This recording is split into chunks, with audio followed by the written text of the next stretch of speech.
The following program was produced by an independent community producer. The opinions expressed do not necessarily reflect those of the ECAT staff or board of directors.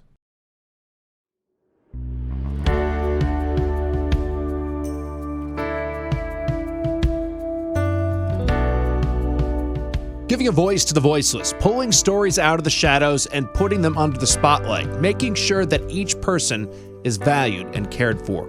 This is Humanity First with Peter Evers, presented by BAMSI.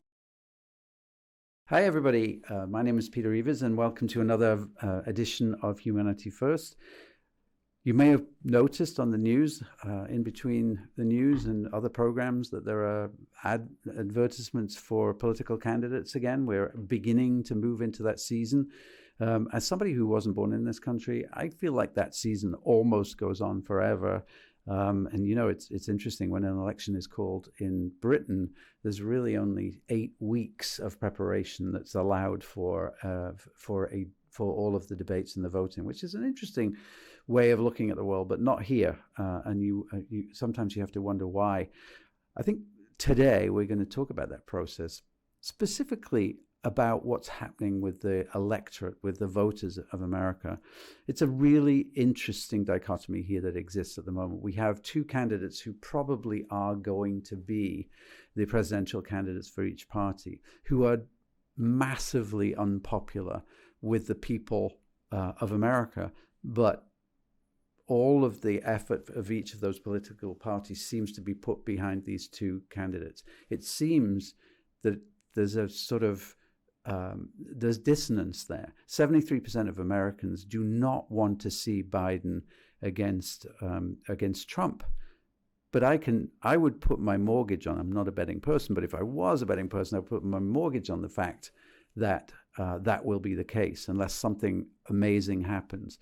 You look at the paths of these two individuals. One of them announced yesterday that his son was going to be indicted. The other one has got a number of indictments against him. And I'm not going to get political either way here, but we have people who are mired in controversy, and yet their parties support them right down to the line. And we're going to have a guest. We're going to have Chris Ryan back in again, and Chris has been on the show a number of times, just to tease that out. What is that divergence? What is that cognitive dissonance that exists between two parties that put forward desperately unimpressive I'm not judging the character of these men, but to the people of America, they are unimpressive. They see somebody who is involved in criminal acts, who has lied, and they see another person, well, you could say the same thing about. And yet, these are the people who, for the last 8 years, have presided over the most important and powerful seat in the world.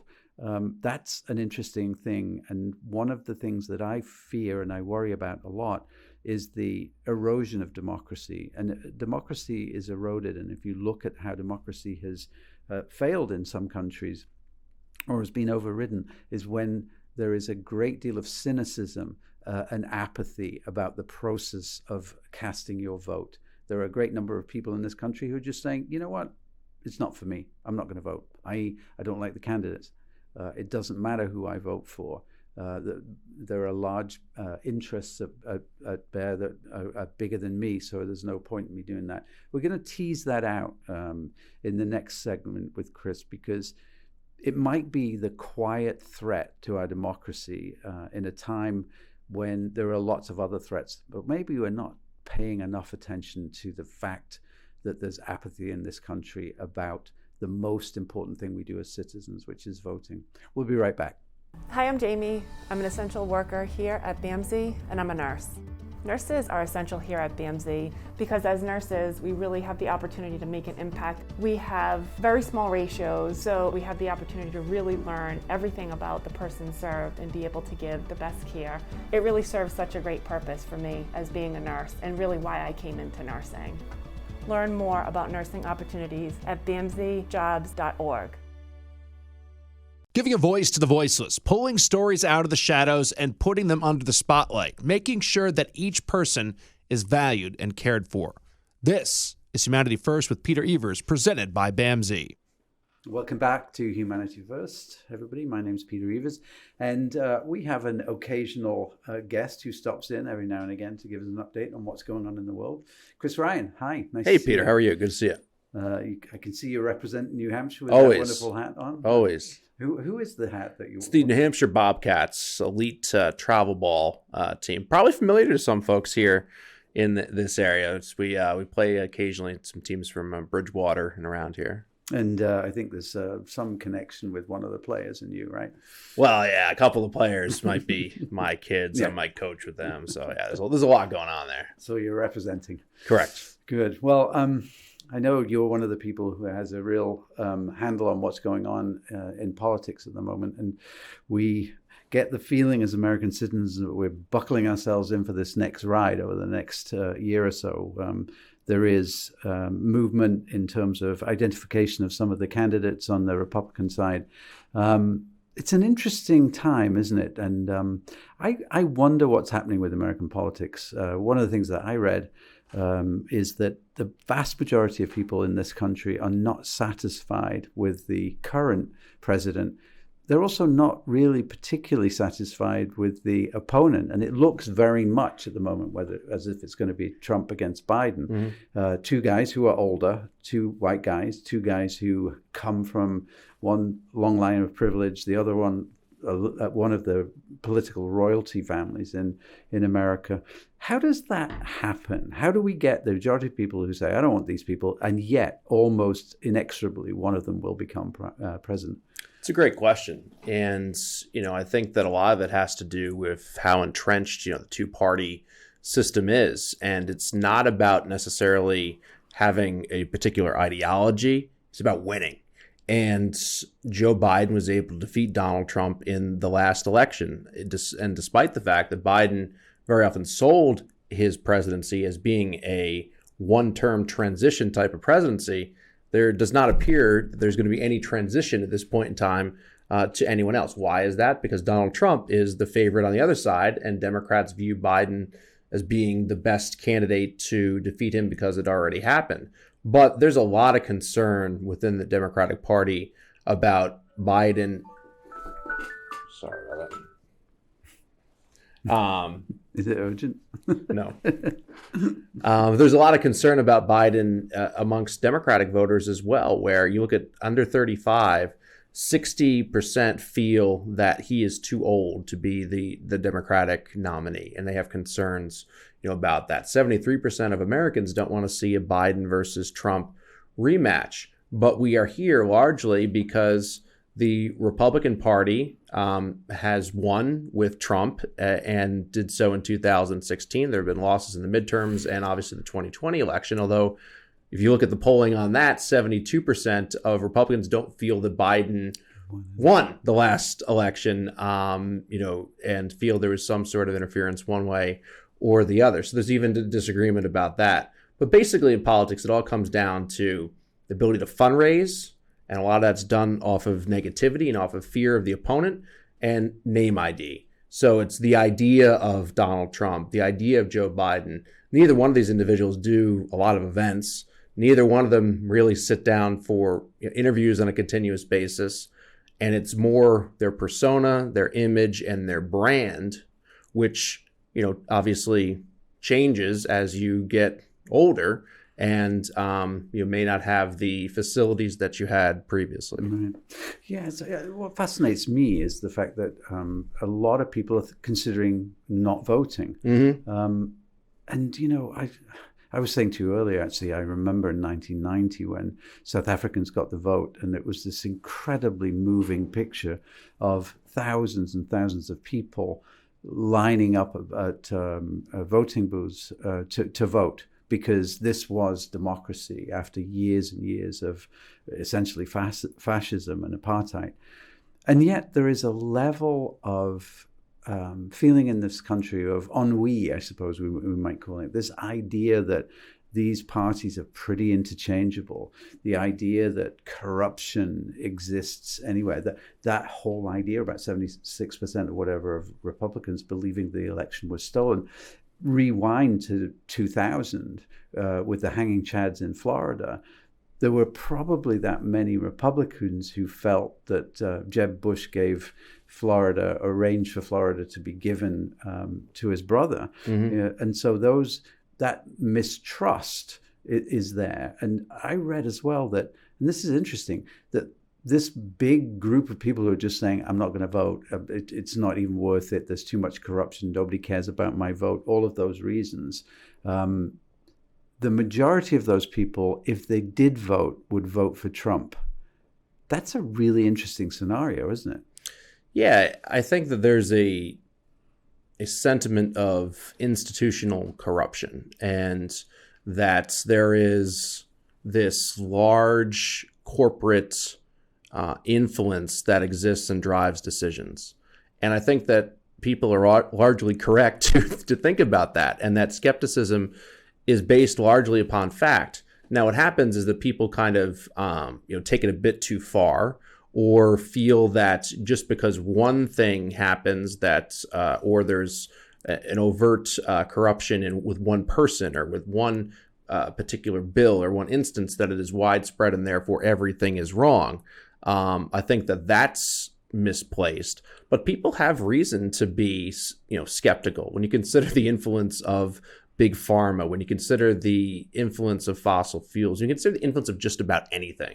And, for me, whenever any legislation comes about, I'm like, okay, so what are the financial interests in this?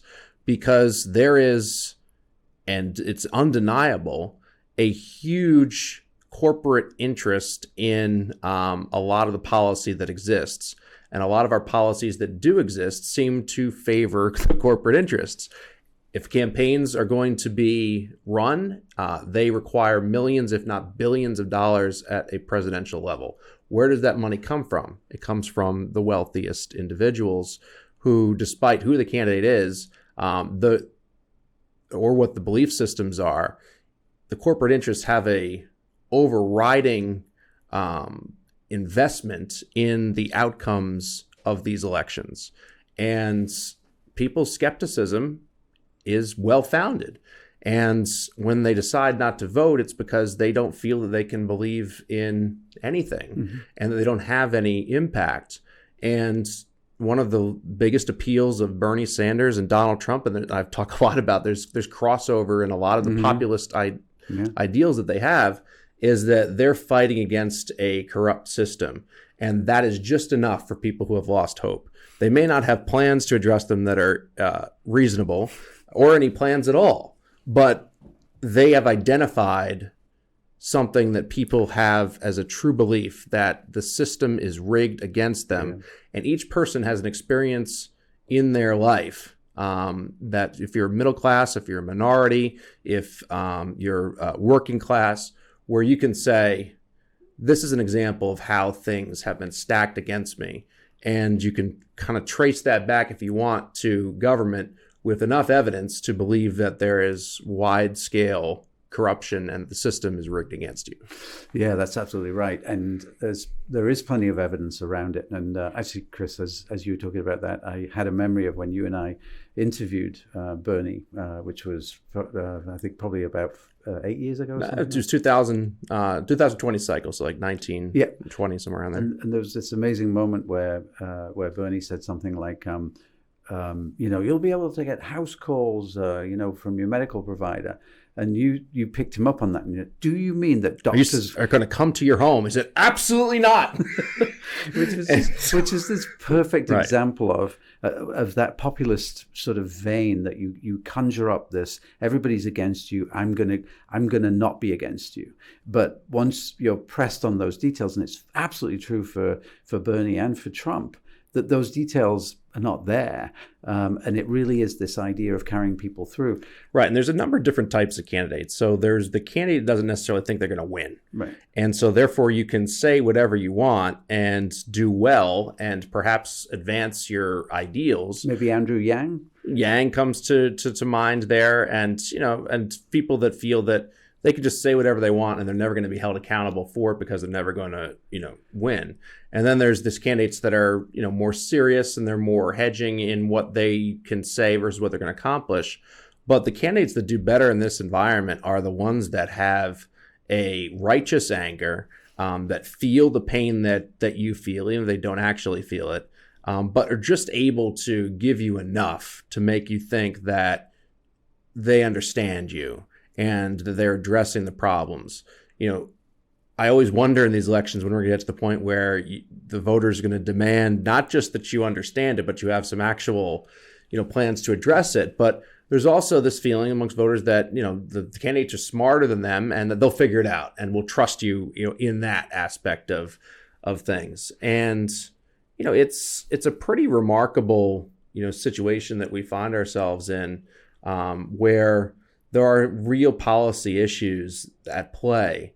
And there just doesn't seem to be the desire to get anything done because it is much more advantageous to just be against things and to blame it on the other side. But meanwhile, as you were talking about before, more and more people feel disenfranchised, disillusioned by what's taking place, and we become, a partisan environment in which both sides can thrive off of limited participation, which puts us in the situation that we're in now, where you have 73% of Americans that don't want Biden or Trump, but Biden and Trump are dominant in each of their political parties. Why? Lack of engagement, lack of participation, a lack of folks feeling that their votes matter, where now in the primary process, or if you don't like the direction of the Democratic Party, there's options. One might say not great ones, but there's options. And on the Republican side, there is an open primary process. We can choose from 9 different candidates who present different views, visions, viewpoints, and also, backgrounds. Yeah, I think somebody said to me the other day, it's really the political party's issue. This is because they want control over this. And I remember when Deval Patrick came in, I was working for state government, and I thought this is going to be a new day, and it wasn't a new day. The message had to be controlled. Everything had to go through, and I think that's true with the parties, right? So they're controlling. If you think about Bernie's experience in the Democratic Party, really he was railroaded by the fact that they wanted Hillary Clinton. Right. It's not what the country wanted. And I think that's playing itself out here again. It's absolutely remarkable. That the same thing happened in 2020, where it was not as obvious, but the candidates who were running against Joe Biden, who were having success, decided to drop out and endorse Biden because Bernie Sanders, if everybody remained splintered, was going to win the nomination. Yeah, and so all of those deals are done. People become less and less enamored with the process, and that's when we lose belief in the system. But there's an old joke that goes, democratically elected governments are the worst form of government except for everything else. And we also get the government that, we deserve. And the big message here is engagement, where, you may feel disillusioned and you may not want to take part in the process, but whether it's at the local level, whether it's driving up to New Hampshire and not voting, but taking part in, letting the candidates know what you feel about things, supporting them, calling, making, different volunteer initiatives happen for them. All those types of things are how you change the process. Quitting is just going to make things worse. Yeah. And a lot of folks have quit. Yeah. But then I think about what advocacy does. And advocacy does change the mind of politicians. And I suppose what the antidote to an autocratic government is engagement. It is about saying what you feel and saying what you want and making your voice heard. And we do that in human services pretty well, I think. I mean, there aren't many resources, but we fight tooth and nail for them. And if we didn't, we wouldn't get them. And I think that's the message, I think, that I feel is that, there's nothing perfect about this government, but think about another one. Think about what's going on in Russia, for instance, at the moment, and that is the antithesis of a democracy. And do we really want to be there? And we'll get there if we continue to have this kind of apathy. What I tell people all the time is, what each politician wants more than anything else is to be reelected. Yeah, and the money aspect of things is a means to that goal, but ultimately the money is meant in order to influence you, the voter. So the voter is actually, the citizen is actually the most powerful person in influencing politicians. And if you don't utilize that, all they're going to hear from is the money. and those folks and what they want. But at the end of the day, if they feel they're losing because their stance on a particular issue, or their constituents are leaving them because of their policies, they will change those policies very quickly in order to appease the voter. The voter and their citizens is more powerful than the money, but too many voters and citizens have sat out and said, we don't matter. Yeah. And as a result of that, the money has become much more influential. And that's a very, very dangerous journey for all of us. Chris, thank you so much for popping in, and we'll see you again next time. Look forward to it. Thanks, everybody. Goodbye.